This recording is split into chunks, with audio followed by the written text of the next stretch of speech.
আমি কোনো প্রকার ফিল্টার অথবা অক্সিজেন ইউজ করি না। এমনকি আমি খুব কম ওয়াটার চেঞ্জ দেই। কিন্তু আমার এখানে ২-৩ ধরনের গাপ্পি, প্লাটি, পোলার প্যারট এগুলো এত হেলথি কিভাবে আছে? সেই সব আজকের ভিডিওতে বলবো। হ্যালো ব্রাদার্স, আমি সাইফুল। আমি আমার ফার্মিং জার্নিটা তোমাদের সাথে শেয়ার করতেছি। একটা লাইক দিয়ে দাও, সাবস্ক্রাইব করে রাখো, অনেক বেশি মোটিভেট করে। ফিল্টারের মূলত ২ টা কারণ, একটা হচ্ছে মেকানিক্যাল ফিল্ট্রেশন আর একটা হচ্ছে বায়োলজিক্যাল ফিল্ট্রেশন।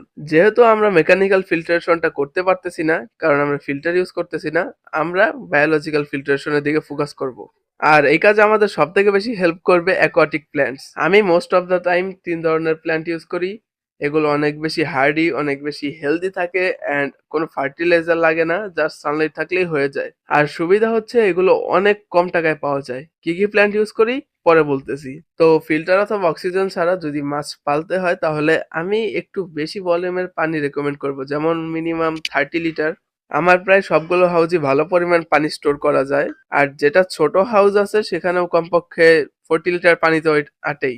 বেশি পানি থাকার সুবিধা হচ্ছে টেম্পারেচার হঠাৎ আপ ডাউন করে না, অ্যান্ড মাছের জন্য ওয়াটার টেম্পারেচার অনেক বেশি ম্যাটার করে। তো স্টেপ 1 হলো পানির টেম্পারেচার মেইনটেইন করা। স্টেপ 2 হচ্ছে অ্যাকোয়াটিক প্ল্যান্ট অ্যাড করা। অ্যাকোয়াটিক প্ল্যান্ট অনেক ধরনের হয়, কিন্তু সবথেকে ইজি গ্রোয়িং এবং সবথেকে হার্ডি প্ল্যান্ট হচ্ছে হর্নট, ডেন্সা, গাপ্পি গ্রাস। এসব প্ল্যান্ট অনেক কম আলোতে অনেক ভালো পরিমাণ গ্রো করে, পুরা ট্যাঙ্কটা একেবারে ঝোপ হয়ে যায়। অ্যান্ড এই প্ল্যান্ট গুলো গ্রো করতে কোনো প্রকার মাটি লাগে না, কোনো প্রকার বালি লাগে না, কোনো ফার্টিলাইজারও লাগে না। প্ল্যান্ট গুলোর আরেকটা বেনিফিট হলো মাছ যখন বাচ্চা দেয়, যে কোনো মাছ হতে পারে, গাপ্পি, মলি, যেই ধরনের মাছই হোক, মাছ যখন বাচ্চা দেয় বাচ্চাগুলো প্ল্যান্টের ভিতর অনেক ভালো হাইডিং স্পেস পায়।